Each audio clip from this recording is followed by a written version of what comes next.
सोडून तुला मातीला तू जाग उधाणू दे आज उरी. उजाडू दे आज साकड हे माग होऊ दे पहाट नवी.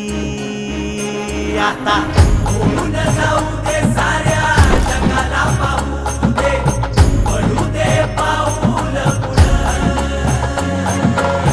जरी काट पाया खाली लाख येळा येऊ दे पडू दे पाऊल पुढं. मोठी लढाई र लढू मातीसाठी र गड्या मनगटाचं जोर लावून. दाटला जरी अंधार एकजूट होऊ आज दिवा देऊ तेज धावर. तू आभाळ आभाळ वादळ तुझ तू राजा आसमानीच बळ